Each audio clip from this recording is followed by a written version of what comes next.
Kembali ke tahun 1970 dan menjadi ibu tiri yang kejam. Bab 351. Mendengar kata-kata Shen Meng, raut wajah Lu Jiaxuan berubah, dan ia menatap Shen Meng dengan ekspresi agak muram.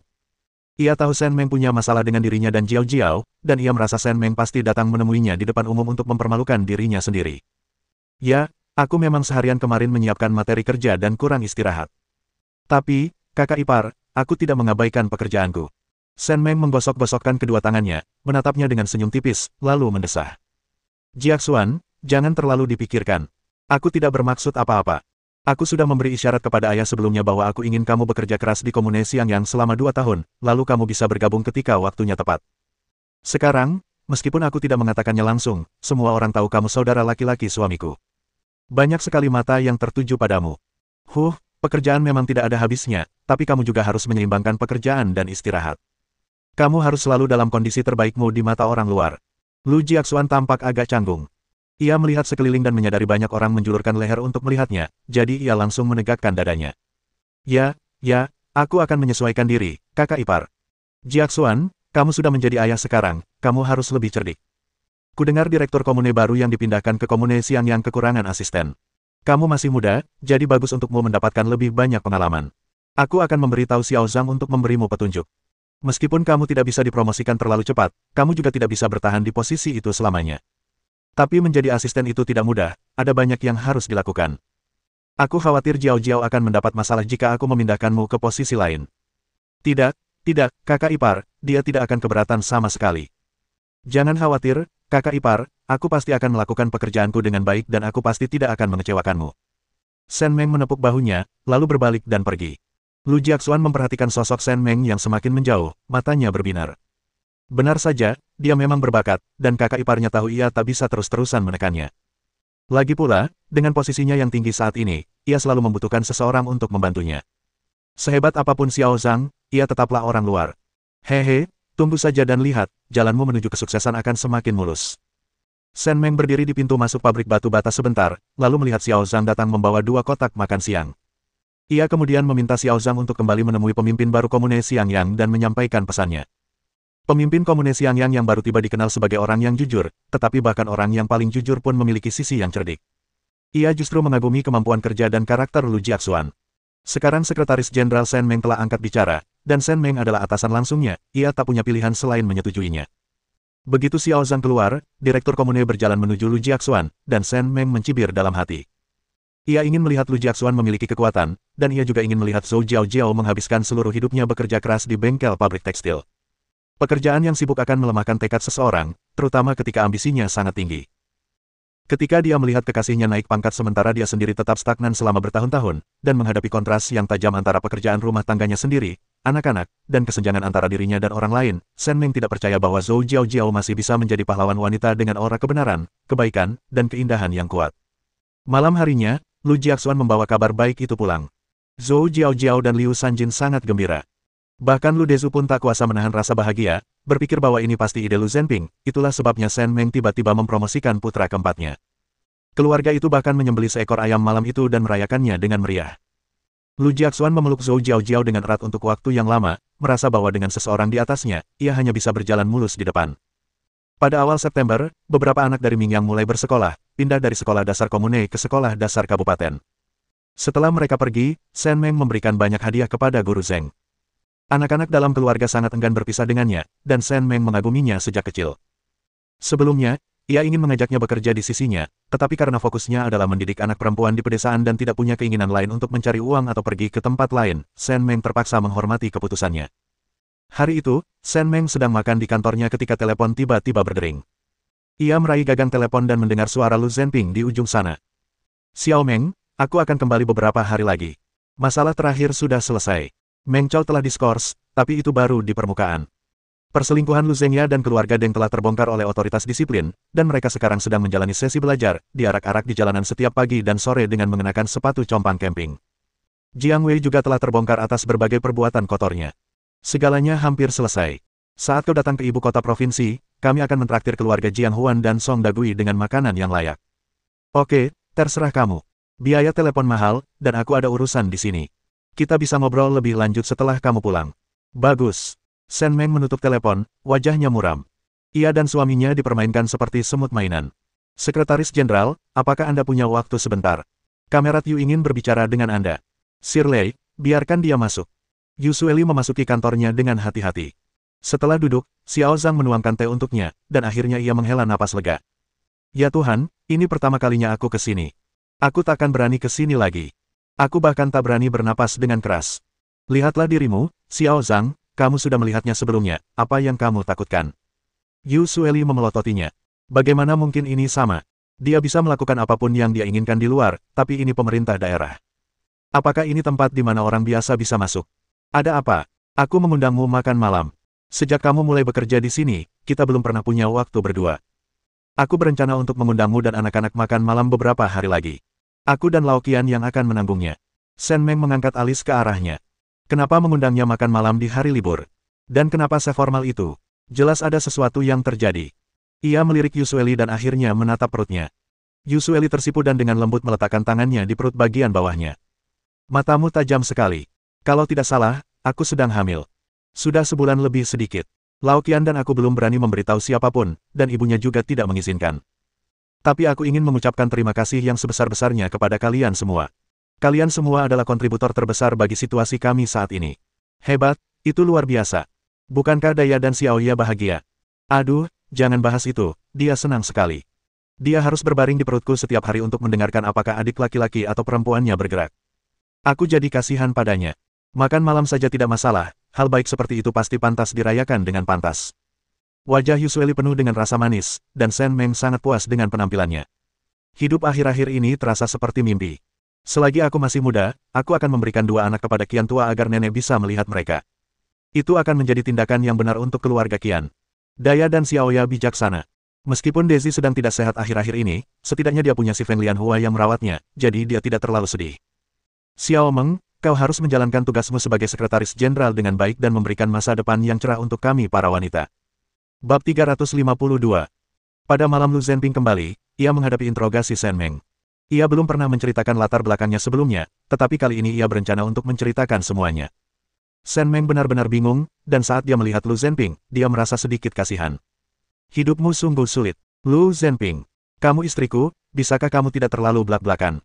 Setidaknya sampaikan beberapa kata penghiburan. Ibumu bukan dari keluarga Bai yang kamu sebutkan sebelumnya, kan? Ya, Kamerat Bai adalah paman ibuku. Dia tahu latar belakangku dan aku tak mau mengakuinya, jadi dia tak pernah memaksaku melakukannya selama bertahun-tahun. Namun, aku tahu dalam hatiku bahwa dia diam-diam telah merayuku secara diam-diam. Ibumu benar-benar aneh, reinkarnasi dari bunga teratai putih bersih. Patung Buddha di kuil seharusnya dipindahkan agar dia bisa duduk di atasnya. Dia begitu penyayang dan tidak egois, dia bukan orang biasa. Pendidikan kakek nenek dari pihak ibumu juga sangat baik, dan mereka juga sangat berani. Mereka berani mengirim gadis seperti itu ke pedesaan, tes. Lu Zhenping, batuk. Ngomong-ngomong soal mengikuti, dia tetap ibu mertuamu, jadi pelan-pelan saja kalau kamu memarahinya. Shen Meng tidak ingin menahan diri. Jika dia melihatnya, dia mungkin akan menunjuknya dengan jarinya dan berteriak padanya. Jadi, pengucilan yang kau alami sekarang, dan bahaya yang mungkin aku dan anak-anakku hadapi, semuanya disebabkan oleh anak tiri ibu mertuaku, yang bahkan belum pernah kutemui. Itu salah satu cara untuk mengatakannya, tapi dia juga bisa menjadi putri angkatnya. Jelaskan lebih jelas. Lu Zhenping meliriknya diam-diam, lalu mengerucutkan bibirnya sebelum berani berbicara padanya. Nah, waktu saya masih di militer, dia datang menemui saya, dan dia bahkan membawa putri angkatnya. Dia ingin saya kembali ke sisinya, lebih baik lagi kalau bisa bersama putri angkatnya. Saya tidak tahu itu sebelumnya. Saya hanya bertemu dengannya untuk mencari tahu seperti apa dia. Tapi setelah bertemu dengannya, saya sangat kecewa dan tidak pernah bertemu dengannya lagi. Shen Meng, ada yang punya pisau besar. Aku ingin menusuk wanita tua itu. Jangan marah, sayang. Itu semua sudah berlalu. Aku tidak mengerti apa yang merasuki mereka akhir-akhir ini. Bahkan Kamerat Bai sudah gila. Tapi ini tidak ada hubungannya dengan kita. Jangan khawatir, aku tidak akan membiarkan mereka menyakitimu dan anak itu. Shen Meng memutar matanya. Mudah bagi mereka untuk mengatakannya. Jika mereka berani memperlakukan Lu Zhenping seperti ini, itu pasti bukan masalah kecil. Ini mungkin hanya hidangan pembuka. Lu Zhenping membuatnya terdengar begitu mudah hanya untuk menenangkan pikirannya. Dengan kecerdasan Lu Zhenping, bagaimana mungkin dia tidak menangani masalah ini sendiri? Dia mungkin merasa bahwa dia sekarang berada di posisi tinggi dan sedang berusaha untuk lebih menyadari krisis ini. Melihat bahwa saya menanganinya dengan cukup baik, saya memberitahu dia mengapa itu terjadi sebelumnya, yang juga dapat dianggap sebagai bentuk pelatihan lainnya. Jangan marah, tapi Lu Zhenping, kita masih harus menjadi kuat, agar kita tidak diperlakukan seperti mainan dan dipermainkan sesuka hati. Lu Zhenping menatapnya tajam, raut wajahnya berubah serius. Ia menatap Shen Meng dengan serius dan berkata, "Oke." Shen Meng tersenyum. Dia tidak takut pada orang-orang dari ibu kota. 5 tahun kemudian, pada jamuan pesangon Shen Meng, pejabat daerah yang baru diangkat menyiapkan 13 meja untuknya. Sebagai penghargaan atas prestasinya, ia juga menghadiahkan spanduk brokat, yang diterimanya dengan berlinang air mata. Di hadapan kerumunan kamera, ia tersenyum dan berpose untuk difoto. Shen Fugui dan Wang Buizi bertepuk tangan dengan antusias dari bawah panggung. Putri mereka sungguh membuat mereka bangga, dan Mingyang beserta anak-anak lainnya melompat dan bersorak. Xie Jinghao, Wang Lianhua, Si Feng, dan Yu Sueli juga datang bersama keluarga mereka. Lu Xiangxiang, menggendong anak keduanya, duduk bersama Shen Xiaobin. Melihat mereka selalu berada di sisinya, baik saat ia sukses maupun gagal, Shen Meng merasakan kehangatan di hatinya. Kamerat Shen Meng, hari ini adalah upacara pensiun Anda. Mulai sekarang, Anda akan menyerahkan urusan pabrik-pabrik di kabupaten ini kepada generasi muda. Anda telah bekerja sangat keras selama 5 tahun terakhir. Kabupaten Ning kita telah bertransformasi dari kabupaten miskin menjadi salah satu dari 10 kabupaten teratas, mengekspor begitu banyak jenis produk di dalam dan luar negeri. Anda telah memberikan kontribusi yang luar biasa. Sekarang Anda akhirnya dapat beristirahat dengan baik. Sekretaris Pu, Anda benar. Saya memang telah bekerja keras beberapa tahun terakhir ini dan telah melewatkan kesempatan untuk menghabiskan waktu bersama anak-anak dan keluarga saya. Saya merasa sangat bersalah. Saya tidak punya ambisi dan hanya seorang wanita.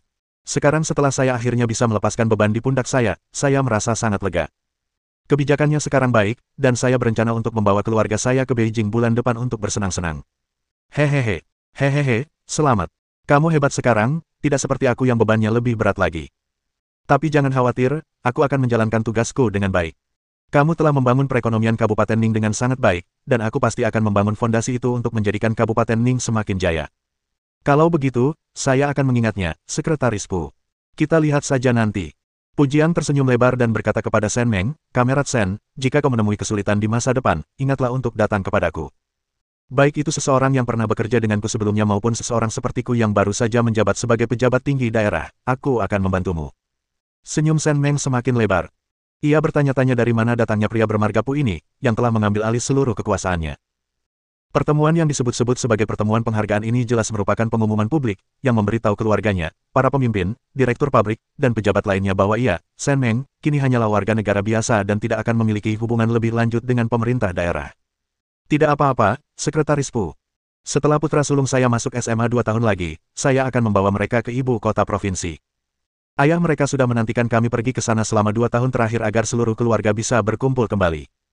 Ekspresi wajah Pujian berubah, dan senyumnya yang sebelumnya penuh kepuasan kini membeku di wajahnya. Ia begitu terlena dalam kesombongannya hingga lupa bahwa pria Shen Meng adalah Direktur Biro Keamanan Publik Provinsi, dan semua rekannya memegang posisi penting. Mencoba mempersulit Shen Meng hanyalah khayalan. Ya, tapi bukankah Direktur Lu datang hari ini? Ini hari besar Kamerat Shen. Nanti, Sekretaris Jenderal, Direktur Li ada di sini. Beliau baru saja tiba. Silakan kemari. Shen Meng mengangguk kepada Pujian, lalu berbalik dan pergi. Begitu ia pergi, Pujian berhenti tersenyum dan melambaikan tangan ke samping. Sekretaris Pu. Zhang Liang, setelah diberi peringatan, mendapatkan pekerjaan sebagai akuntan di Kementerian Keuangan dengan mengandalkan Shen Meng. Dia benar-benar tidak menganggapku serius. Ada apa dengan tatapan matanya tadi? Apa dia memutar matanya ke arahku? Sekretaris, Anda salah paham. Zhang Liang baru saja memberi Anda tanda tanya, tapi Anda tidak mendengarnya. Nyata, tentu saja itu palsu. Kamu orang luar yang tidak melakukan apapun dengan benar. Kamu begitu picik, bahkan hidungmu saja tidak bisa dihitung. Siapa yang kamu harapkan akan memperlakukanmu dengan baik? Hehe, tentu saja benar, Sekretaris Jenderal Shen. Tidak, Kamerat Shen Meng sudah tidak lagi bekerja di pemerintahan. Dia selalu cerdas dan tahu siapa yang memimpin Kabupaten Ning sekarang, jadi dia tidak akan berani tidak menghormati Anda. Pujian mendengus dingin setelah mendengar apa yang dikatakannya, berpikir bahwa Zhang Liang bijaksana karena tahu apa yang baik untuknya. Bab 353. Li Chuan sekarang menjabat sebagai Wakil Sekretaris Komite Partai Provinsi di Ibu Kota Provinsi. Dengan kedatangan pemimpin tingkat tinggi seperti itu, Shen Meng secara khusus diutus untuk menyambutnya. Pujian mengerti bahwa ini untuk mendukung Shen Meng. Ia menunggu sebentar sebelum pergi ke pintu masuk restoran. Bagaimanapun, koneksi dibangun seiring waktu. Ia juga ingin naik pangkat, jadi wajar saja jika ia harus hadir.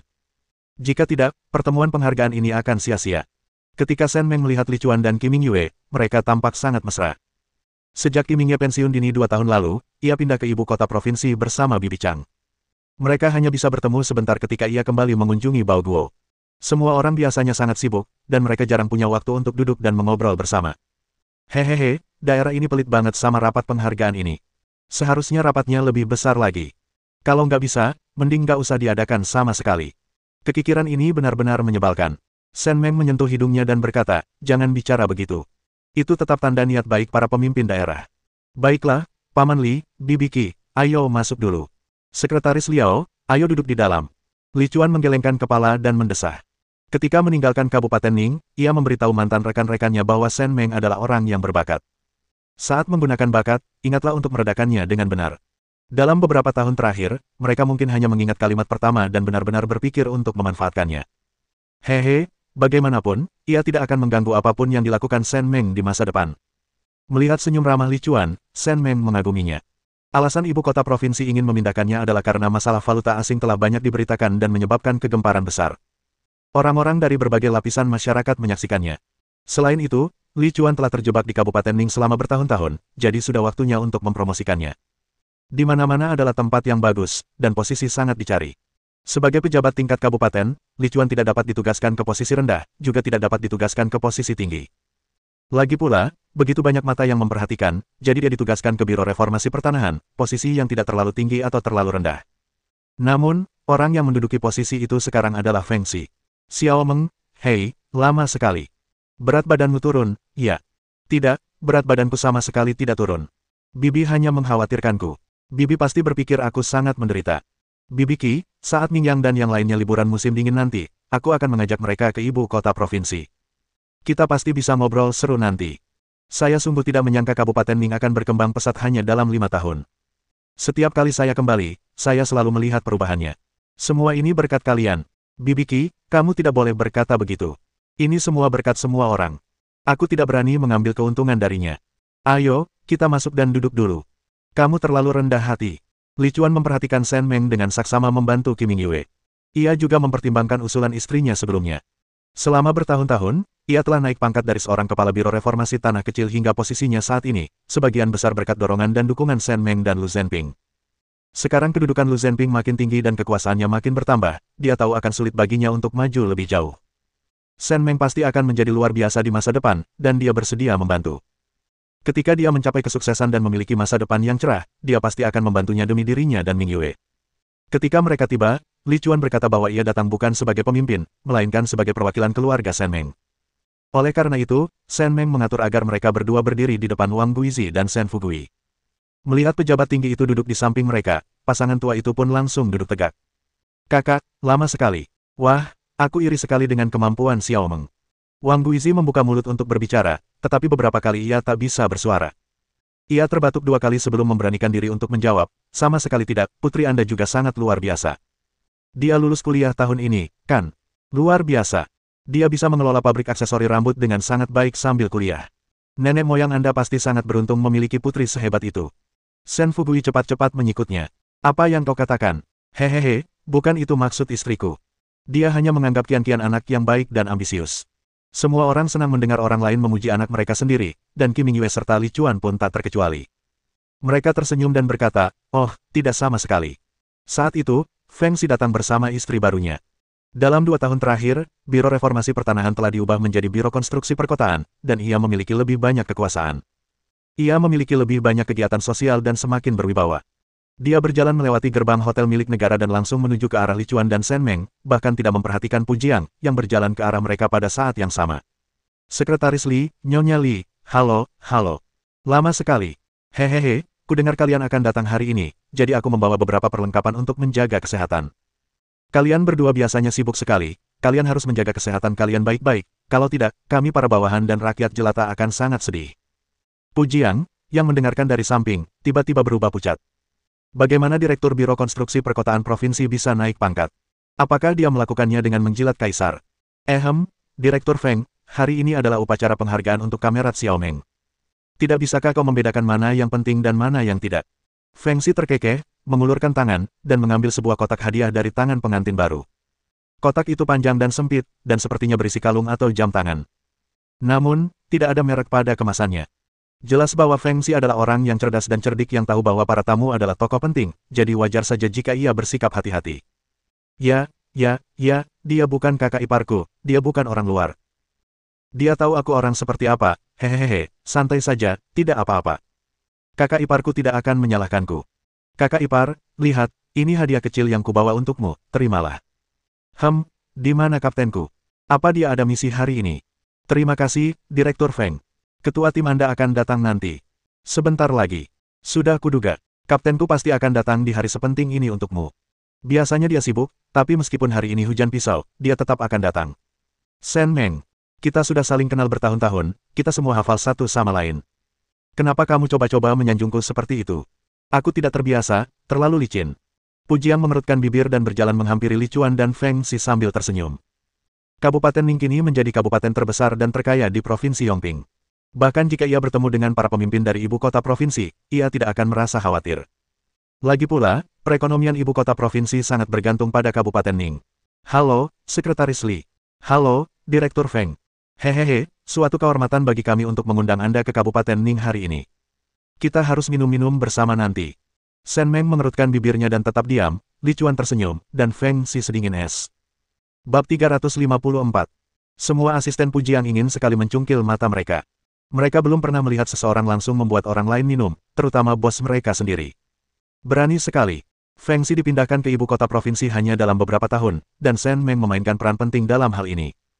Selain itu, Lu Zhenping sekarang menjabat sebagai direktur departemen provinsi, dan keluarganya memiliki hubungan yang samar dengan Li Chuan dan ibu kota. Ia bertekad untuk tetap bersama Sen Meng seumur hidupnya. Sekretaris Pu, caramu mengatakan ini membuatnya terdengar seperti hari ini adalah upacara penghargaanmu. Cek, kalau kau tanya aku, para pemimpin di daerahmu benar-benar pelit. Kakak iparku sudah bekerja keras selama bertahun-tahun, mengurus pembangunan ekonomi Kabupaten Ning dan pabrik bunga rambut yang ia bangun dari nol. Ia menjadi sangat kurus.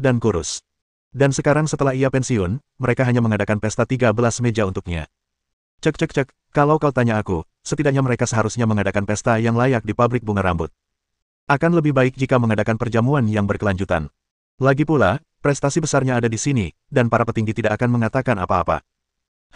Direktur Feng, kau membuatnya terdengar begitu mudah. Kabupaten Ning berkembang dengan baik, tetapi juga diawasi oleh berbagai macam orang. Jika kita benar-benar mengadakan pesta besar hari ini, beritanya akan dimuat di koran besok. Surat kabar hanya memberitakan hal-hal baik tentang Kabupaten Ning, memuji pemimpinnya yang baik, Kamerat Sen Meng, Sekretaris Jenderal Rakyat.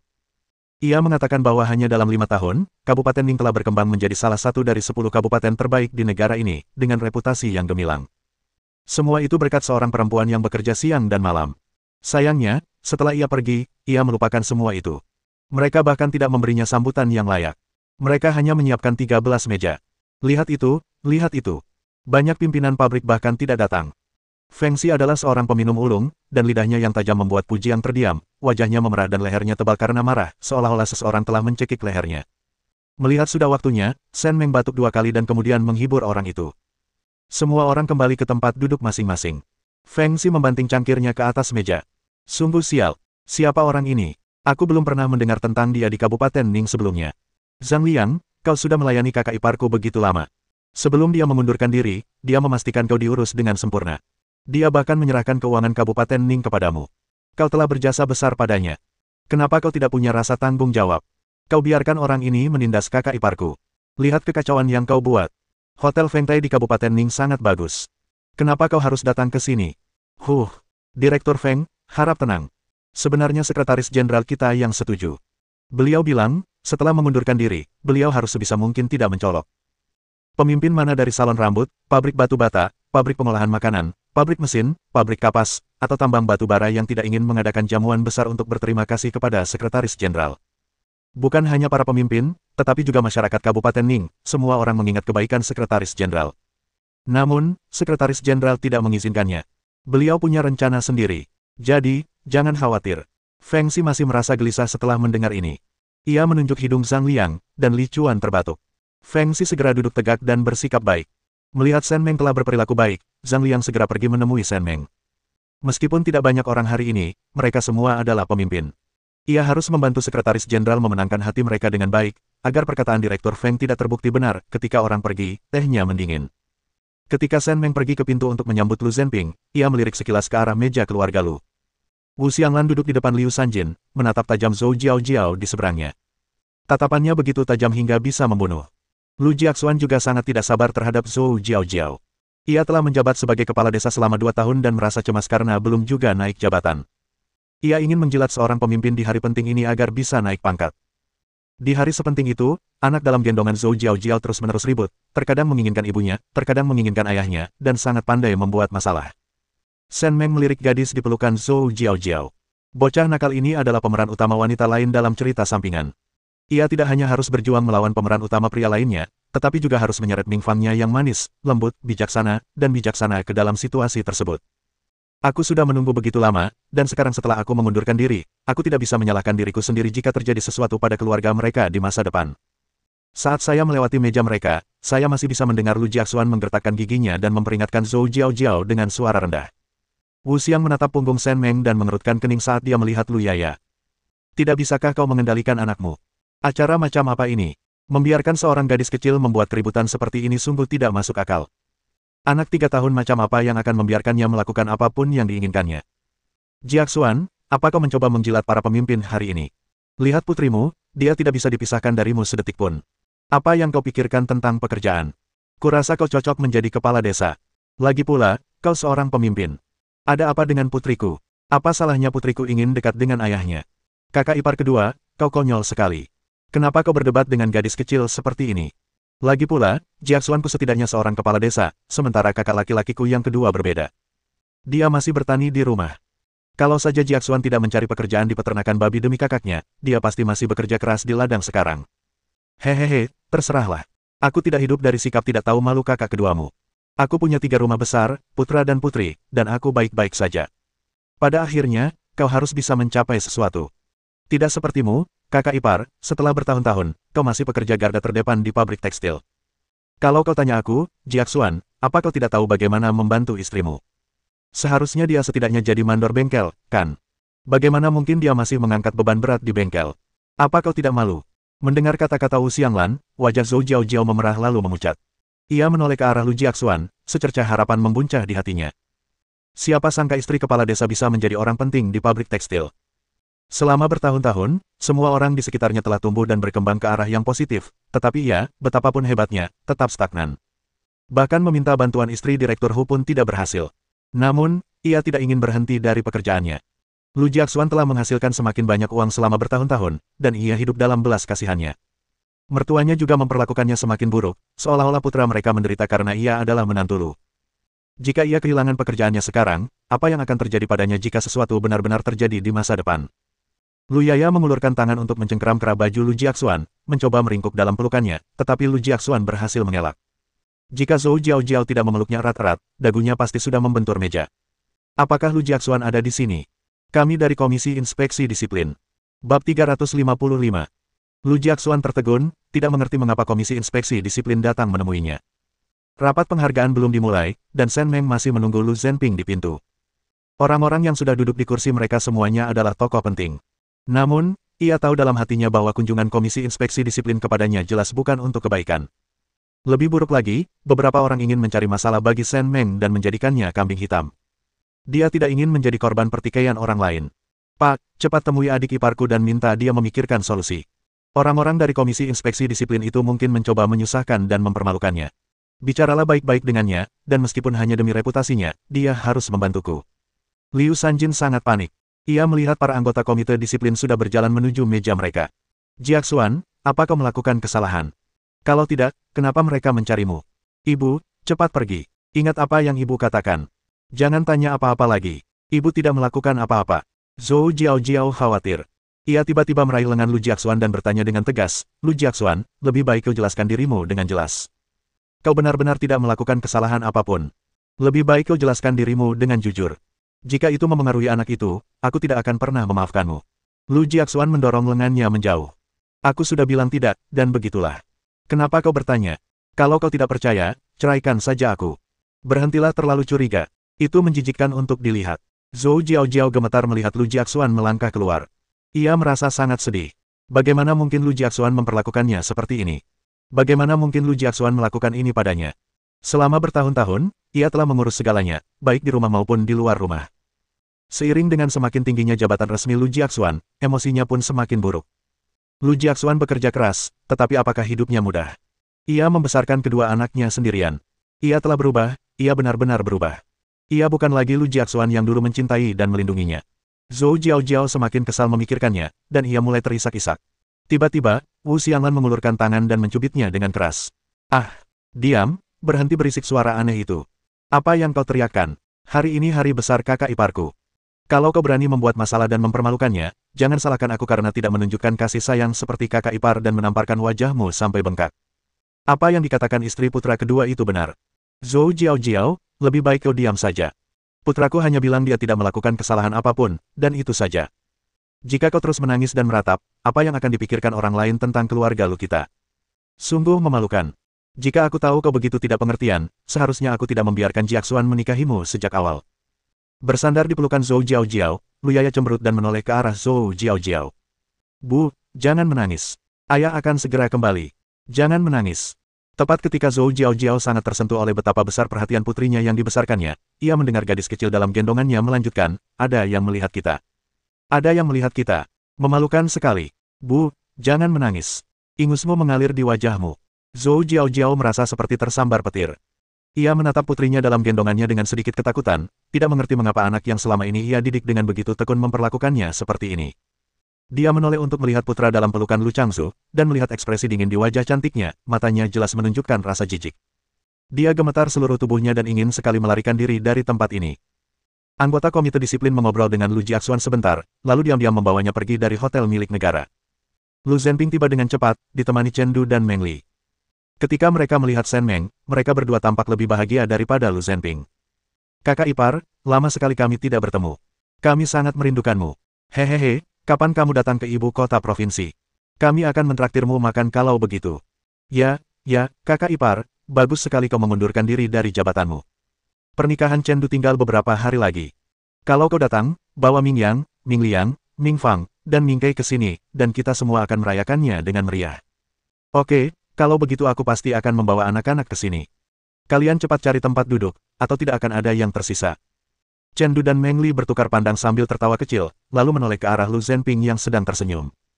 Mereka mengobrol dan tertawa singkat sambil berjalan menuju restoran, meninggalkan pasangan itu dengan urusan masing-masing. Bagaimana kabarmu?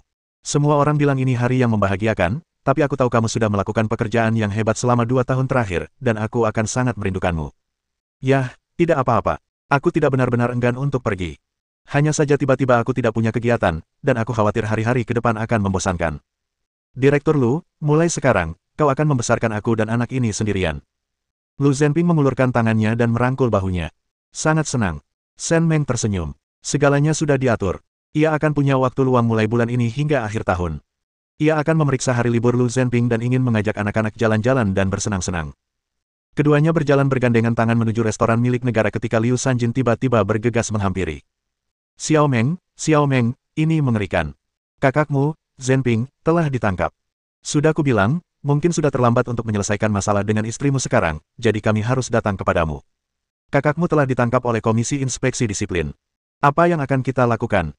Dia bilang dia tidak melakukan kesalahan apapun, tidak satu pun kesalahan. Kalian berdua harus segera pergi dan bicara dengan Komisi Inspeksi Disiplin. Mungkin ada kesalahpahaman di sini. Suaranya agak melengking, menyebabkan Lu Zhenping mengerutkan kening dalam-dalam. Anggota komite disiplin yang datang pasti sudah mengumpulkan bukti, kalau tidak, mereka tidak akan datang semudah itu. Namun, hari ini adalah hari penting bagi Shen Meng, dan dia tidak bisa membiarkan Liu Sanjin membuat masalah di sini. Tidak apa-apa. Rekan-rekan dari Komisi Inspeksi Disiplin mungkin ada di sini untuk meminta Jiaxuan pergi dan bekerja sama dalam penyelidikan. Kamu sendiri yang bilang dia tidak melakukan kesalahan apapun, jadi dia akan baik-baik saja. Kembalilah dan duduk dulu.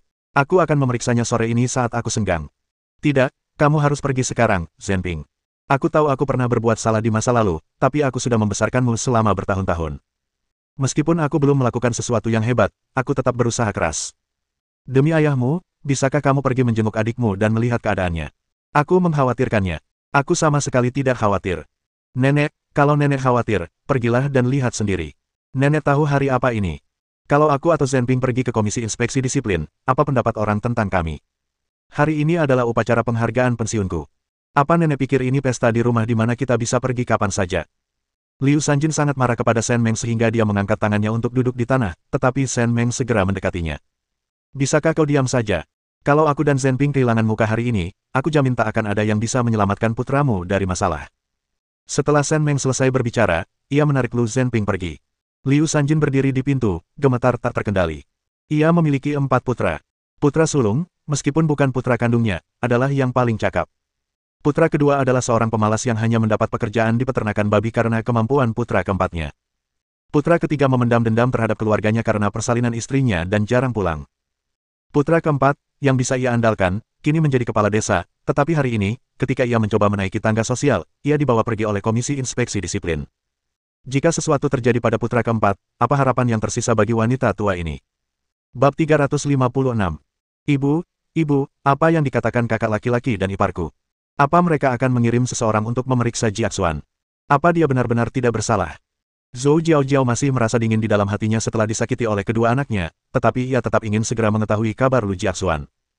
Ia telah bekerja di pabrik tekstil selama 5 atau 6 tahun dan akan menjadi karyawan tetap dalam 2 tahun, ketika waktunya tiba untuk mengalokasikan perumahan. Meskipun Lu Jiaxuan adalah kepala desa, ia masih tinggal di rumah yang dibangun di desa Lujia dan status kependudukannya masih di pedesaan. Ia pikir mungkin karena ia terlalu sibuk sehingga tidak bisa mengurus kedua anaknya dengan lebih baik. Jika ia bisa mendapatkan rumah di kota, ia bisa memindahkan kartu tanda penduduknya ke sana, dan kedua anaknya bisa bersekolah di kota. Hubungan mereka pun akan jauh lebih baik. Dia tetap sangat mencintai mereka, meski mereka adalah darah dagingnya sendiri. Memukul. Zhou Jiaojiao menutupi wajahnya, menatap Liu Sanjin dengan tak percaya. Di pintu masuk restoran milik negara, di jalan yang ramai, ia dipukuli, dan orang yang memukulnya tak lain adalah ibu mertuanya, Liu Sanjin. Ibu memukulku. Kenapa kau memelototiku? Aku akan memukulmu. Daripada bertanya, lebih baik kau pergi dan menjilat kakak iparmu agar dia bisa segera menyelamatkan suamimu setelah upacara penghargaan. Kau hanya bertanya, dan bertanya. Bagaimana mungkin keluarga lu kita bisa menikah dengan orang tak berguna sepertimu? Kau hanya mengeluh soal makanan dan minuman. Tunggu saja, saat putraku keluar, aku akan memastikan dia memberimu pelajaran. Memperlakukanku. Kenapa aku harus dihukum? Bertahun-tahun aku bekerja seperti budak untuk keluarga lu, melahirkan anak untuk Lu Jiaxuan. Aku sudah melakukan lebih dari cukup. Pergilah dan tanyakan tentang reputasi ayahmu dan ayahku. Buka matamu dan lihat siapa yang masih ada. Dari keempat menantu perempuanmu, hanya aku yang tersisa untuk tinggal bersamamu. Jika kau pikir aku tidak cukup baik, ganti saja menantu perempuanmu. Kau bisa mencari ibu tiri baru untuk cucu-cucumu dan menghajar mereka habis-habisan. Zhou Jiaojiao tampak mengerikan. Ia ditolak oleh suami dan anaknya, lalu ditampar oleh ibu mertuanya, Liu Sanjin, setelah meninggalkan rumah. Ia dipenuhi kebencian dan tidak menyangka hidupnya akan berubah seperti ini. Ia menoleh ke arah Shen Meng, yang berdiri di atas panggung restoran milik negara, berbicara dengan fasih. Ia merasa inilah hidup yang seharusnya ia jalani, sementara hidupnya yang menyedihkan adalah hidup yang seharusnya dijalani Shen Meng. Dia mengangkat tangannya dan memeluk lengannya erat-erat, terhuyung mundur 2 langkah, mengabaikan tatapan Liu Sanjin dan kedua anak itu, lalu lari. Liu Sanjin mencengkeram dadanya, jarinya gemetar saat menunjuk sosok Zhou Jiaojiao yang menjauh, sebelum akhirnya ambruk ke tanah. Butuh waktu lama baginya untuk pulih. Saat memasuki restoran milik negara, Li Chuan dan Qi Mingyue tampak menatap Shen Meng dengan penuh harap. Li Chuan mengumumkan dengan lantang kepada semua orang, saya dan istri saya selalu sangat menyayangi Shen Meng. Putri dan putra saya juga sangat menyayanginya.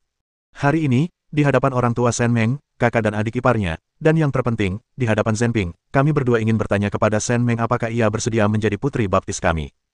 Jika kau bersedia, Bibi Qi dan aku pasti akan memperlakukanmu seperti putri kami sendiri. Selama aku, Li Chuan, masih hidup, aku tidak akan pernah membiarkanmu menderita. Wang Buizi dan Shen Fugui melirik Li Chuan, lalu Qi Mingyue. Pantas saja mereka berdua begitu antusias terhadap mereka barusan. Mereka seolah ingin merebut putri kesayangan mereka. Shen Meng melihat sekeliling dan kemudian memfokuskan pandangannya pada Wang Buizi dan Shen Fugui. Aku pasti setuju asalkan mereka mau. Li Chuan sekarang orang ketiga di ibu kota provinsi. Kalau kita bisa jadi wali baptis, kita akan terikat erat mulai sekarang. Jantung Feng Xi berdebar kencang. Ia tahu ia tidak salah menilai Shen Meng. Ia tahu bahwa dengan berpegang teguh pada Shen Meng, masa depannya akan cerah. Kakek dan nenek, apa maksud kalian? Kakak iparku sedang menunggu. Apakah dia meminta pendapat kalian sekarang? Dia sangat cemas dan berharap bisa menyetujui atas nama Wang Buizi dan Shen Fugui. Lu Zhenping melotot padanya, lalu berbalik menatap Shen Meng. Aku tidak keberatan. Maksudku, dengan tambahan ayah mertua dan ibu mertua, akan ada lebih banyak orang yang melindungimu dan lebih banyak lagi orang yang membicarakanku. Hehehe, bocah nakal, sekarang kau sudah berada di posisi setinggi ini, siapa yang berani mengatakan sesuatu yang menentangmu? Li Chuan tersenyum dan menunjuk ke arahnya. Wang Guizi dan Shen Fugui saling berpandangan. Mereka mengerti bahwa menantu dan putri mereka akan terus menanjak karirnya, dan memiliki seseorang yang melindungi dan mendukung mereka akan jauh lebih baik. Saya tidak keberatan, begitu pula ayahnya. Zhen Ping benar. Kakak dan adik, terima kasih telah menyukai Xiao Meng saya dan mau memperlakukannya seperti putri kalian sendiri. Kalian orang-orang yang bijaksana. Saya akan meminta bantuan kalian untuk mengurus menantu dan putri saya di masa depan. Shen Fugui membuka mulutnya, tetapi Wang Guizi memelototinya dan ia tak berani berkata sepatah kata pun. Keluarga mereka baik-baik saja, dan putra-putra mereka semua telah pindah. Xiao Bin dan Xiang Xiang kini memiliki 3 anak, semuanya tinggal di kota dan tinggal di rumah masing-masing.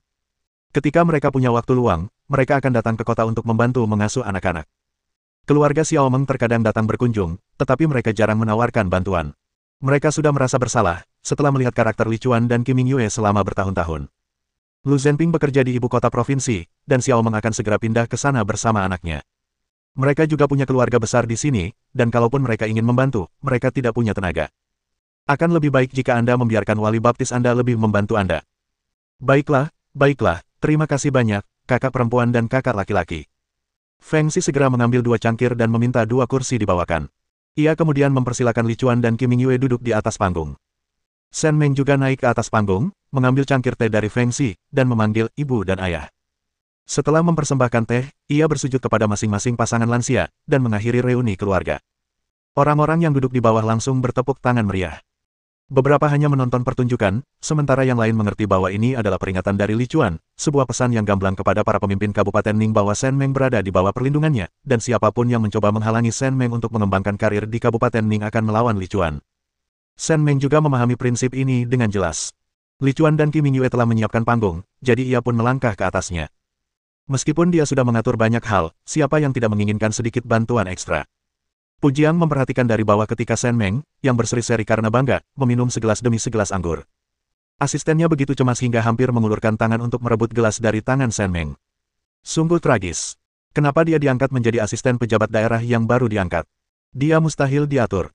Di hadapan semua orang berjasa di Kabupaten Xingsheng, serta begitu banyak pemimpin dan tokoh berpengaruh, dia malah minum sendirian dalam diam. Sungguh tak masuk akal. Bab 357.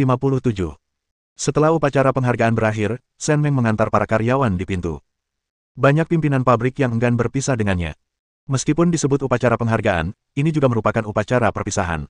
Dengan kehadiran Shen Meng dan kebijakan baru yang diterapkan, pabrik tersebut telah berkembang pesat selama bertahun-tahun. Kini setelah pemimpin baru menjabat dan Shen Meng pergi, mereka bertanya-tanya apa yang akan terjadi dengan pabrik tersebut. Khususnya terkait hal-hal selanjutnya, Shen Meng berhenti ikut campur setengah tahun yang lalu. Tentu saja, bukan karena ia tidak mau, melainkan karena beberapa orang, melihat kontraknya akan segera berakhir, mulai ikut campur secara perlahan. Kabupaten Ning berkembang sangat pesat, dengan aliran uang yang sangat besar. Departemen Keuangan Kabupaten Ning pun mengalir deras. 8 sekolah baru telah dibangun, dan jalan-jalan utama menuju pusat pemerintahan kabupaten telah diaspal. Beberapa desa yang lebih besar telah memiliki lampu jalan, sesuatu yang bahkan tidak terbayangkan oleh kabupaten lain. Kini Shen Meng telah sepenuhnya melepaskan segalanya. Beberapa pemimpin meneteskan air mata saat mengucapkan selamat tinggal kepada Shen Meng di pintu. Tentu saja, orang-orang yang Shen Meng tanam di balik layar juga tampak sangat enggan berpisah dengannya, agar tidak terlihat. Ketika Xiao Zhang pergi, ia tampak terlalu banyak minum. Ia terhuyung dan mengangguk kepada Shen Meng sebelum pergi. Banyak orang yang melihatnya seperti itu menganggapnya orang yang tidak tahu berterima kasih. Tadinya mereka bertingkah begitu patuh, tapi sekarang setelah semuanya berakhir, mereka sudah sangat jelas. Mereka bukan manusia. Wang Guizi dan Shen Fugui merasa sangat kasihan pada Shen Meng. Ayah, ibu, aku baik-baik saja. Kamu, Xiao Bin, dan Xiang Xiang, cepatlah pulang. Lihat betapa lelahnya anak-anak.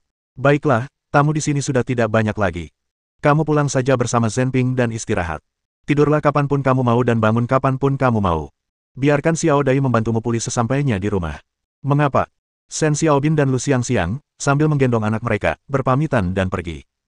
Mengetahui bahwa Shen Meng lelah hari ini, pasangan itu berencana untuk mengunjungi Shen Meng lagi beberapa hari lagi untuk mengobrol lebih lanjut. Kakak ipar, aku akan mengantar anak-anak dan pulang sekarang. Kami akan mengunjungimu lagi kalau ada waktu. Selamat tinggal, Yongqiang dan Yongli, Bibi. Selamat tinggal, Bibi. Aku dan adikku akan mengunjungi kakak Mingyang beberapa hari lagi. Oke, cepat kembali. Xianglan, pelan-pelan saja di cuaca dingin ini. Bagus.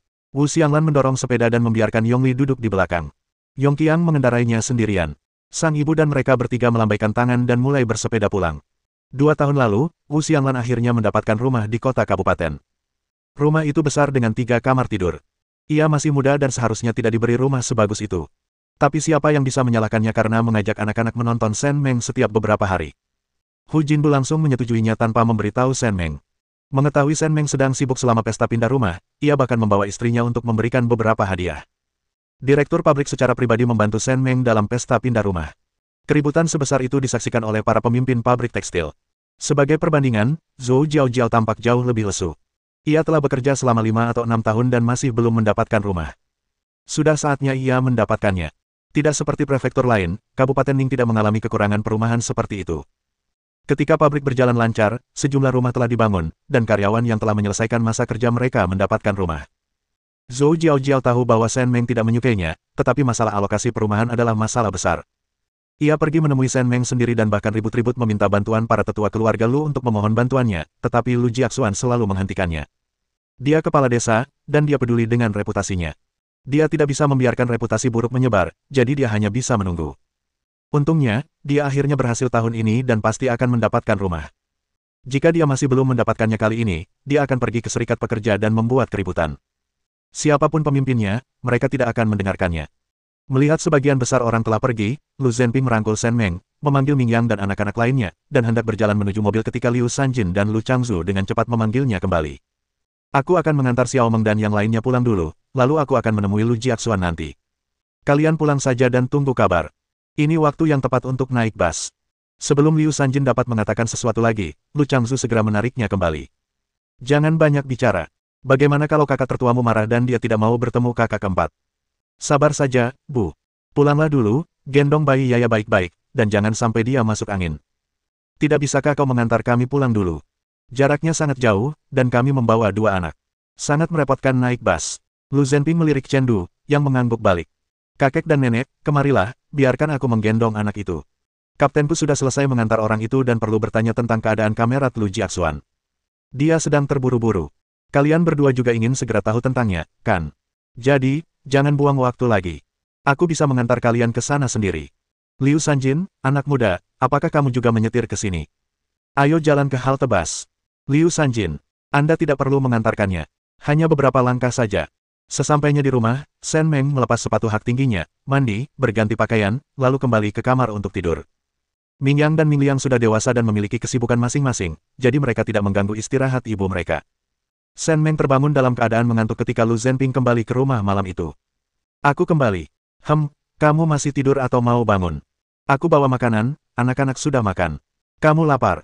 Shen Meng menggelengkan kepalanya. Ia sakit kepala karena tidur dan tidak ingin makan apapun. Ia mengambil air hangat yang diberikan Lu Zhenping, menyesapnya, dan mengangkat dagunya. Lu Zhenping melepas mantelnya dan duduk di sebelahnya. Saya benar-benar tidak menyangka Lu Jiaxuan begitu sibuk beberapa tahun terakhir ini. Dia ternyata melakukan banyak hal di balik layar dan bahkan berhasil meyakinkan seseorang untuk mendukungnya. Jika pacar wanita itu tidak melakukan kejahatan, kami tidak akan bisa melacaknya kembali ke Lu Jiaxuan. Mencabut lobak itu justru memunculkan lumpur, dan kami benar-benar menemukan banyak hal. Sekarang dia akan dipenjara. Senyumnya manis sekali. Dia sangat tidak sabaran, sangat tidak sabaran. Dia hanya seorang pemuda yang menjadi kepala desa hanya dalam beberapa tahun, dan dia masih merasa promosinya terlalu lambat. Luruskan faktamu. Perhatikan baik-baik dirimu di cermin. Kamu bahkan belum tamat SMP, tapi kamu merasa sangat berbakat dan ingin naik kelas. Kalau bukan karena koneksimu, kamu pasti sudah beruntung bisa jadi staf di komune. Apa yang kamu pikirkan? Ketika Xiao Dai datang besok, suruh dia memberitahu Zhang Liang, pabrik tekstil telah mengalokasikan perumahan untuk Zhou Jiaojiao, dan mereka juga akan membantunya mendaftarkan rumah tangganya. Kalau kamu benar-benar memberinya kamar, berarti kamu sudah menahannya selama ini. Tahun ini, pabrik tekstil telah merilis sejumlah apartemen yang cukup bagus. Dengan senioritasnya, dia seharusnya bisa mendapatkan setidaknya 2,5 kamar. Ya, kalau Lu Jiaxuan benar-benar masuk, sudah sepantasnya kakak laki-laki dan iparnya membantu mengurus istri dan anak-anaknya. Kedua anak mereka akan menghadapi begitu banyak orang yang menunjuk dan berbisik-bisik di pedesaan. Bagaimana mereka bisa berdiri tegak lagi? Lu Zhenping, kapan kamu menjadi begitu perhatian dan penuh perhatian? Bab 358. Shen Meng tersenyum dan meletakkan cangkir teh di atas meja. Bagaimana mungkin dia tidak perhatian? Begitu Zhou Jiaojiao membawa kedua anaknya ke kota kabupaten, akan ada lebih banyak hal yang harus diurus. Dia telah menunggu selama bertahun-tahun, hanya untuk menunggu sampai dua anak nakal Zhou Jiaojiao tumbuh dewasa sehingga dia dapat mendisiplinkan mereka dengan benar. Jika tidak, mereka tidak akan mengirim komisi inspeksi disiplin untuk menangkap Lu Jiaxuan pada kesempatan sepenting hari ini. Dia menantikan apa yang akan terjadi selanjutnya. Zhou Jiaojiao, saatnya menyelesaikan masalah ini. Kuharap kau dan Lu Jiaxuan mampu menanggungnya. 2 hari kemudian, Zhou Jiaojiao sedang bekerja dengan wajah lesu ketika tiba-tiba bengkel menjadi kacau. Direktur bengkel tahu semua orang cemas, dan hanya beberapa menit sebelum jam kerja berakhir, ia segera memerintahkan untuk mematikan mesin-mesin. Saya pulang kerja lebih awal hari ini karena saya tahu kalian semua cemas. Papan pengumuman pabrik sudah memasang pengumuman, dan kuota alokasi perumahan sudah dirilis. Mereka yang namanya ada di daftar akan mendapatkan rumah. Seperti biasa, datanglah ke saya untuk mengambil kuncinya. Setelah kalian melihat rumahnya, selesaikan formalitasnya dan pindahlah sesegera mungkin. Begitu direktur bengkel selesai berbicara, para pekerja tak henti-hentinya memujinya, lalu bergegas keluar. Zhou Jiaojiao juga bergegas keluar, jantungnya berdebar kencang. Seorang pekerja perempuan yang berhubungan baik dengannya segera menghiburnya. Kamu sudah memenuhi persyaratan usia, kamu pasti akan mendapatkan rumah kali ini, jangan khawatir, jangan khawatir. Baiklah, semoga saja begitu. Papan pengumuman itu penuh sesak dengan orang-orang. Pengumuman berwarna merah terang itu penuh dengan nama, ukuran rumah, dan nomor apartemen. Ia menyadari bahwa apartemen yang ia tempati kali ini bahkan lebih luas daripada yang ia tempati sebelumnya, dan ia semakin menginginkannya. Dia ingin menetap di kota kabupaten. Dia ingin menjadi penduduk kota. Desa Lujia telah berkembang pesat dalam beberapa tahun terakhir, dan setiap rumah tangga menjalani kehidupan yang sangat makmur. Keluarganya juga telah mendapatkan alokasi tanah dan rumah mereka telah direnovasi, tetapi ia masih berharap untuk mendapatkan alokasi rumah dan dapat memindahkan status kependudukannya. Dengan begitu, ia akan menjadi penduduk kota yang sesungguhnya. Terlepas dari bagaimana keadaan keluarga lain, ia selalu merasa bahwa penduduk kota tetap lebih unggul. Namaku ada di sana, hahaha, aku punya rumah, rumah 3 kamar, hei, aku harus bergegas dan mengambil kuncinya. Pekerja perempuan yang baru saja menghibur Zhou Jiaojiao berlari dengan gembira, dan orang-orang lain yang mendapatkan apartemen juga ikut bersukacita. Namun, seorang pekerja perempuan yang telah mengajukan aplikasi tetapi tidak dapat menemukan apartemennya, berjongkok dan menangis terseduh-seduh ketika melihat namanya tidak ada dalam daftar. Zhou Jiaojiao mengerutkan kening. Memalukan sekali. Kalau mau menangis, setidaknya lakukan di tempat pribadi. Apa kamu tidak takut kehilangan muka di depan umum? Sambil memikirkan hal ini, matanya tetap terpaku pada papan pengumuman. Baru setelah orang yang menghalangi pandangannya pergi, ia menemukan namanya di bagian paling bawah kertas merah itu. Zhou Jiaojiao, kamar 07, lantai 5, 89 meter persegi, 2 kamar tidur dengan kamar mandi dan dapur. Itu Zhou Jiaojiao dari Lokakarya 3. Dia dapat apartemen. Akhirnya dapat apartemen. Sekarang dia tinggal di kota. Meskipun rumahnya tidak sebesar rumah-rumah lainnya, rumah itu memiliki 2 kamar dan area yang cukup luas untuk ditinggalinya. Ia sangat gembira. Setelah mendapatkan kunci, ia pergi melihat rumah itu. Melihat rumah itu kosong, ia segera pergi ke toko furnitur untuk mencari Lu Jiaseng. Sekarang saudara laki-laki ketiganya telah membuka toko furnitur dan pabrik furnitur kecil, bisnisnya pun berkembang pesat. Lagi pula, ia adalah saudara iparnya, jadi ia bisa membawa furnitur itu dan menggunakannya. Ia juga bisa meminta mertuanya untuk membayarnya nanti. Liu Sanjin dan Lu Changzu tidak menyadari rencana Zhou Jiaojiao. Keduanya mondar-mandir dengan cemas di rumah. Mereka telah meminta bantuan penduduk desa untuk memanen padi di ladang, dan mereka telah membayarnya. Pak Tua, apa menurutmu Jiaxuan akan mendapat masalah? Terakhir kali bos kembali, dia bilang tidak melihatnya. Apa menurutmu dia tidak berusaha? Dia polisi di ibu kota provinsi, bagaimana mungkin dia tidak mencari seseorang? Tidak mungkin. Jiaxuan sudah bekerja sangat keras sebagai kepala desa selama 2 tahun terakhir, dan kita semua sudah melihatnya. Biasanya dia baru pulang kerja tengah malam. Lagi pula, Jiaxuan dan Zhenping itu saudara, darah lebih kental daripada air. Bagaimana mungkin dia tidak peduli? Mereka berdua sudah dewasa sekarang. Masa lalu biarlah berlalu, kenapa harus menyimpan dendam? Jangan terlalu dipikirkan. Daripada membuang-buang waktu, lebih baik kau fokus mendidik Qian Cheng dan Yaya dengan baik. Jam berapa sekarang? Kenapa Zhou Jiaojiao, wanita itu, belum pulang? Sudah larut malam, kenapa dia tidak pulang dan memasak? Apa dia mau membuat cucu-cucuku yang berharga kelaparan? Baiklah, berhenti berdebat. Mungkin mereka mengkhawatirkan Jiaxuan dan mencoba memanfaatkan situasi. Liu Sanjin mengerutkan bibirnya, meminta Zhou Jiaojiao untuk mengendalikan. Jangan konyol. Selama bertahun-tahun, ia menyadari bahwa putranya telah lama meremehkannya. Ia adalah pekerja berat di bengkel yang sama, wajahnya pucat karena bekerja terlalu lama, ia tidak memiliki bentuk tubuh dan penampilan. Dari kejauhan, ia tampak seperti saudara perempuannya sendiri. Jiaxuan sudah lama membencinya. Kalau bukan karena kedua anak itu, aku sudah mengusirnya sejak lama. Terakhir kali, ia menyaksikan sendiri Jiaxuan mengantar seorang gadis muda yang cantik ke dalam mobil. Ia mendengar bahwa gadis itu adalah keponakan seorang pemimpin di ibu kota provinsi.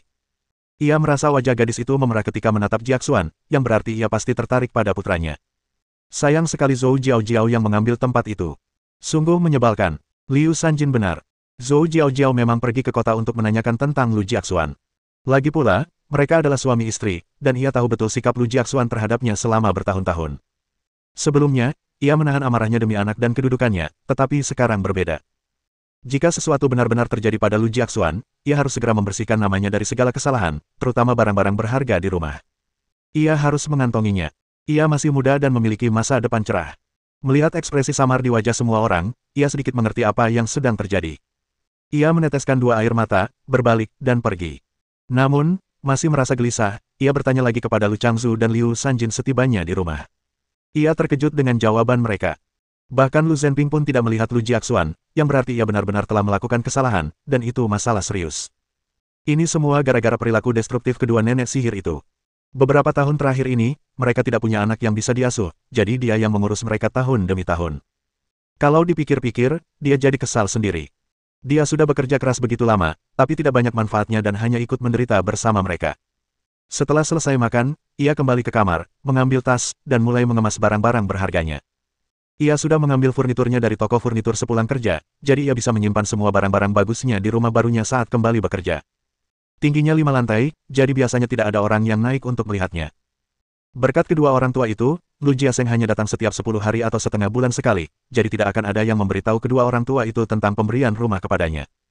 Ia menyimpan semua kalung dan cincin emas yang dibelinya saat mereka masih menjalin hubungan baik. Setelah mengobrak-abriknya sebentar, akhirnya ia mengeluarkan buku tabungannya. Ketika melihat angka-angka di dalamnya, mata Zhou Jiaojiao langsung terbelalak. Bab 359. Bu, apa yang ibu lihat? Kemari dan cuci kakiku, ibu sedang bicara denganmu. Lu Yaya duduk di kang dan memanggil Zhou Jiaojiao dengan tidak sabar. Diam, diam, diam. Lu Yaya dan Lu Qiancheng terkejut. Zhou Jiaojiao belum pernah memperlakukan mereka seperti ini sebelumnya.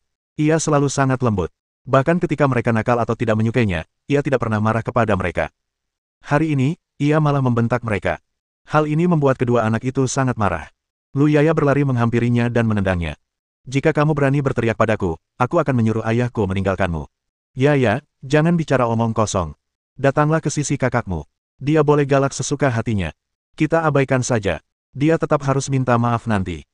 Lu Qiancheng meliriknya dengan jijik, berpikir bahwa dia pasti melakukan hal yang sama seperti yang telah dilakukannya berkali-kali sebelumnya, mencoba menyenangkan mereka, membelikan mereka makanan dan mainan, hanya agar mereka memanggilnya, Ibu. Ayah saya adalah kepala desa, tetapi ibu saya adalah seorang buruh pabrik. Mereka merasa malu. Zhou Jiaojiao memegang tas itu erat-erat, tampaknya tidak dapat mendengar apa yang mereka katakan, seluruh tubuhnya gemetar, seolah-olah seseorang sedang meremas tenggorokannya. Di mana uangnya? Di mana uang di rekening tabungan? Mengapa jumlahnya jauh lebih sedikit? Gaji Lu Jiaxuan dan gaji istrinya ada di rekening tabungan yang sama. Saat mereka menerima gaji bulan lalu, ada 7.200 yuan di rekening tabungan. Sekarang, 5.000 yuan hilang. Lu Jiaxuan telah menarik 5.000 yuan penuh. Dasar bajingan. Mereka sudah bekerja keras selama bertahun-tahun, berhemat dan menabung untuk semua yang mereka makan dan pakai, semua demi menghemat lebih banyak uang. Selama ini, hobi terbesar mereka adalah melihat-lihat saldo tabungan mereka. Tak peduli berapa kali Lu Jiaxuan menatapnya dingin dan jijik, tak peduli seberapa nakal kedua anaknya, ia bahagia selama melihat angka-angka di buku tabungannya. Namun kini, begitu banyak uang yang hilang dari buku tabungannya. Hatinya hancur total. Ia menyimpan buku tabungan itu dekat-dekat, jantungnya berdebar kencang. Ia harus segera mengambil buku tabungan itu, menarik uangnya dan menyetorkannya lagi, atau membeli obligasi negara. Ia tak bisa meninggalkannya di rumah lagi. Lu Jiaxuan pasti tahu di mana 5.000 yuan yang diambil itu.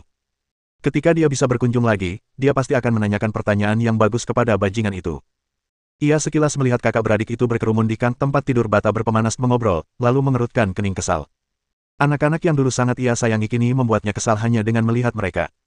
Malam itu, ketika Shen Meng pulang, Ming Yang dan anak-anak lainnya sudah mulai makan. Xiao Dai mengintip dari dapur dan segera menyajikan semangkuk nasi lagi untuk mereka. Kak Meng sudah pulang. Ayo makan.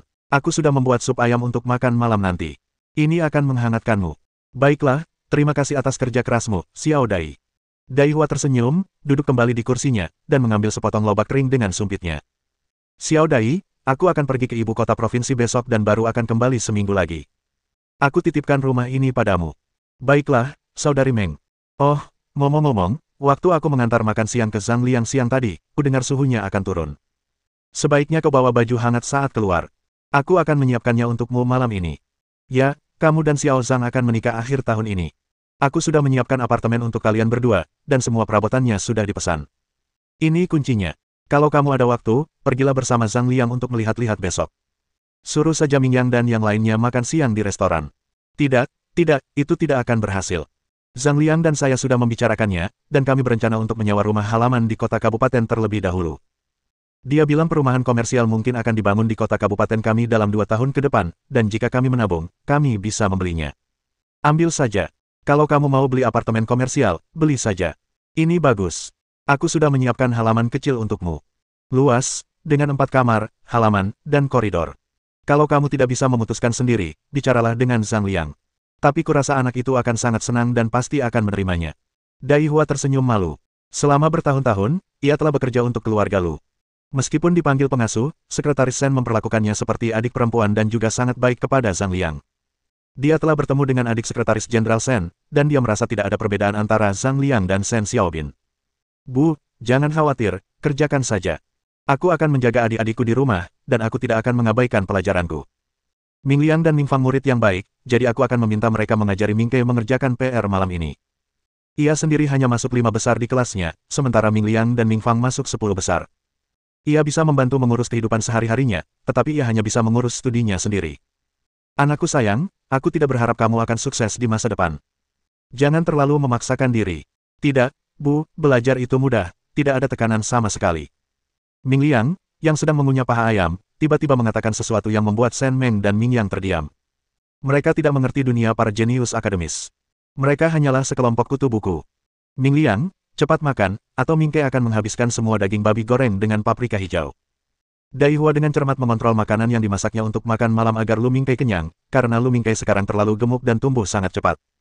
Ia dan Sen Meng telah berdiskusi dan memutuskan untuk mengontrol pola makan anak itu. Meski hanya membuat kol dan tahu, anak itu memakannya dengan lahap, dan berat badannya pun terus bertambah, membuatnya tak berdaya. Keesokan paginya, Sen Meng naik bus ke ibu kota provinsi. Siang harinya, ia menyantap beberapa hidangan khas setempat di restoran terdekat, lalu naik taksi ke stasiun kereta. Setelah menunggu sekitar setengah jam, Lu Zhenping tiba dengan tasnya. Apakah kamu sudah menunggu lama? Tidak, aku baru sebentar di sini. Kamu sudah makan? Lu Zhenping mengangguk, lalu mengulurkan tangan dan menggenggam tangannya. Merasa tangannya agak dingin, dia pun segera memasukkan tangan gadis itu ke dalam sakunya untuk menghangatkannya. Sen Meng, aku tersentuh banget, tapi apa kamu nggak sadar kalau kantong bajumu hari ini agak kecil? Rasanya tanganmu jadi agak nggak nyaman, deh. Kali ini, kita akan pergi menemuinya saja. Tidak ada urusan lain. Ya, aku tahu. 2 hari yang lalu, sebuah telepon datang dari Beijing yang mengabarkan bahwa Bai Suyu sakit parah dan ingin bertemu Lu Zhenping dan Sen Meng, serta ingin bertemu anak mereka. Lu Zhenping tidak setuju, dengan alasan bahwa anak mereka harus mengikuti ujian, tetapi ia dan Sen Meng bisa pergi ke Beijing. Ia tidak punya perasaan terhadap orang-orang di Beijing, tetapi selama bertahun-tahun di ketentaraan, Kepala Bai telah memperlakukannya dengan sangat baik, mempromosikannya secara terbuka maupun diam-diam. Gara-garanya, ia hampir berselisih dengan keponakannya yang lain. Ia merasa harus setuju untuk bertemu dengannya, meskipun hanya untuk sekali pertemuan. Sen Meng setuju ketika dia menyinggungnya. Sekarang sudah tahun 1982, dan beberapa bulan lagi akan menjadi tahun 1983. Seiring semakin banyak orang yang kuliah dan ekonomi pasar mulai menguat, gelombang orang-orang yang pergi ke luar negeri melanda pada akhir 1980-an. Sen bermimpi pergi ke Beijing untuk mencari rumah halaman yang cocok untuk dibeli terlebih dahulu. Sekembalinya kami ke Kabupaten Ning, kami mulai mendaftarkan perusahaan. Jala sudah ditebar, dan kami tinggal menunggu ikan-ikan kecil. Bab 360. Di stasiun kereta api Beijing, sebuah jeep sudah menunggu di pintu keluar. Ketika melihat Lu Zhenping, jeep itu melambaikan tangan kepadanya. Ketika mereka berdua berjalan menghampirinya, jeep itu mengangguk kepada Sen Meng. Halo, saya Bai Yan, sepupu Zhenping. Halo, Sen Meng. Bai Yan tersenyum, membuka pintu mobil, dan menunggu mereka berdua masuk sebelum berbalik ke kursi penumpang. Pengemudi mengajukan pertanyaan sebelum menyalakan mobil. Karena kamu tidak mau tinggal di rumah, aku sudah mengatur agar kamu menginap di Wisma dekat rumah sakit. Bibimu sedang di rumah sakit sekarang, jadi kamu bisa istirahat dulu sebelum pergi menjenguknya. Bai Yan menatap wajah Lu Zhenping yang tanpa ekspresi dan tak dapat menahan diri untuk mendecak lidahnya. Sudah bertahun-tahun berlalu, dia tetap ibumu, jangan terlalu kejam. Saat bertemu orang, setidaknya bersikaplah lebih baik kepada mereka, meskipun itu hanya demi ayahku. Berhentilah bicara terlalu banyak, palingkan wajahmu. Bai Yan memutar matanya, tetapi tetap memalingkan muka. Sekarang seluruh keluarga sedang menunggu Lu Zhenping pergi ke rumah sakit untuk menjenguk Bai Suyu. Jika dia berani bersikap kasar kepada Lu Zhenping dan membuatnya marah lalu berpaling, seluruh keluarga akan menghajarnya sampai mati. Kamu capek. Istirahatlah yang cukup nanti. Kita makan sesuatu yang enak nanti. Kudengar bebek packing dan hotpot di Beijing lumayan enak. Ayo kita coba. Tentu saja, tidak ada yang lebih enak daripada buatanmu sendiri. Shen Meng meliriknya. Agak memalukan dipuji seperti itu di depan orang luar. Dari yang kamu bilang, kakak iparmu jago masak, hehe. Karena bibi lagi di rumah sakit, bolehkah aku minta tolong? Kurasa ibu kota juga tidak bagus. Zhenping, ayo kita pulang besok. Anak-anak akan ujian, dan mereka cukup sibuk. Si Raiwa. Dia terlihat begitu lembut dan baik hati, aku tidak pernah menyangka dia punya sifat pemarah seperti itu. Istriku benar. Tidak, aku salah bicara, hehehe. Aku cuma merasa, lagi pula, bibi itu ibu mertua kakak iparku. Kudengar dia cukup berbakti pada perempuan gadungan di kampung halaman kita itu. Aku cuma ingin kamu lebih dekat dengan bibi. Shen Meng meliriknya, lalu menyandarkan kepalanya di bahu Lu Zhenping dan berpura-pura tidur. Lu Zhenping menyentuh rambutnya dan ikut memejamkan mata. Ekspresi Bai Yan agak tidak menyenangkan, tetapi pada akhirnya, dia tidak berani mengatakan apapun. Setibanya di Wisma, Lu Zhenping dan Shen Meng menyelesaikan formalitas dan langsung menuju kamar mereka untuk beristirahat. Bai Yan memasang wajah tersenyum, tetapi tidak mendapat respons yang baik. Benarkah, aku hanya mengatakan satu kesalahan, dan kau memperlakukanku seperti pelayan? Apa kau tidak punya ikatan keluarga? Sopir itu berkata, Tuan ketiga, apa yang Anda katakan? Direktur Lu telah mengandalkan dirinya sendiri selama ini. Anda melihat informasi yang Anda temukan. Direktur Lu, Kamerat Sen, dan istrinya juga telah membangun reputasi dan prestise mereka sendiri. Keluarga kami dan keluarga bibi saya belum dapat banyak membantu. Mereka baru saja tiba di Beijing, dan Anda sudah menyuruh mereka memasak untuk mereka. Itu agak terlalu terburu-buru. Bai Yan mendengarkan tanpa berkata apa-apa. Ia tahu betul bahwa ia terlalu terburu-buru, tetapi kesehatan bibinya sangat buruk, semua karena ia sangat merindukan Lu Zhenping. Seandainya ia menikah dengan Yan Yan saat masih di militer, bibinya tidak akan berpisah dengannya selama bertahun-tahun. Ayo pulang. Shen Meng dan Lu Zhenping membersihkan diri di kamar, lalu berbaring untuk beristirahat. Perjalanan dengan kereta api sungguh melelahkan. Untungnya, kursi yang mereka beli cukup baik, kalau tidak, ia tidak tahu bagaimana ia akan melewati perjalanan itu. Saat malam tiba, Lu Zhenping terbangun dan melihat Shen Meng masih tertidur. Ia pun bangun dan pergi ke balkon untuk merokok. Awalnya ia berencana tinggal di Beijing selama 3 hari, tetapi setelah melihat sikap Bai Yan hari ini, ia memiliki gambaran kasar tentang apa yang akan terjadi dan menyadari bahwa ia mungkin tidak akan bisa pergi dalam 3 hari. Kamu sudah bangun. Mau tidur lebih lama lagi? Apakah aku mengganggumu? Tidak, aku juga sudah bangun. Ayo keluar dan cari makan. Aku agak lapar. Lu Zhenping mengangguk, membantu Shen Meng mengenakan pakaian dan sepatunya, lalu mereka berdua bersiap-siap dan meninggalkan Wisma. Sore hari di ibu kota terasa ramai. Lu Zhenping dan Shen Meng berjalan-jalan sebentar dan melihat sebuah toko pangsit di sudut jalan. Toko itu tampak ramai. Lu Zhenping memesan 2 porsi pangsit sup ayam dan 2 porsi sup panas. Apakah ini cukup? Kalau tidak, pesan yang lain. Baiklah, kudengar ada tempat yang menjual jeroan babi rebus di dekat Wisma kita. Ayo kita coba besok pagi. Kudengar Douzi, jus kacang hijau fermentasi, di Sanjing cukup lezat. Aku ingin mengajakmu mencobanya. Awalnya kita berencana pergi selama 3 hari, tapi sekarang aku khawatir kita tidak akan bisa pergi dalam 3 hari. Ayo kita nikmati makanan di Sanjing. Kamu sudah bekerja keras selama bertahun-tahun, jadi ini kesempatan bagus untuk membantumu bersantai. Shen Meng, bersantai saja boleh, tapi jangan minum susu kedelai. Saya pernah mencobanya sebelumnya, terima kasih banyak. Keesokan paginya, Bai Yan menyetir sendiri ke Wisma. Sekitar 5 menit kemudian, ia melihat Lu Zhenping dan Shen Meng keluar dari Wisma. Selamat pagi, sudah sarapan? Mau kuantar kamu makan? Kita sudah makan. Ayo kita beli sesuatu dulu. Nggak enak pergi ke rumah sakit untuk menjenguk pasien dengan tangan kosong. Oke. Meski hanya sepatah kata, Bai Yan sangat senang. Kemarin, ia melihat mereka berdua tampak acuh tak acuh dan berpikir mereka akan mampir dan melihat-lihat saja. Ia tidak menyangka mereka akan membeli sesuatu. Tapi itu masuk akal, mengingat yang satu adalah kepala departemen tingkat provinsi dan yang satunya lagi adalah sekretaris jenderal yang pernah mengawasi perekonomian suatu kabupaten. Etika mereka cukup sempurna. Shen Meng dan Lu Zhenping baru saja mengunjungi seorang tetua dan membeli beberapa hadiah penambah kesehatan. Mereka tidak membeli sesuatu yang terlalu mahal, tetapi Bai Yan sangat senang melihat mereka. Kamu beli banyak banget. Biar aku yang bawa, biar aku yang bawa. Kamar bibi ada di kamar pribadi di lantai 3.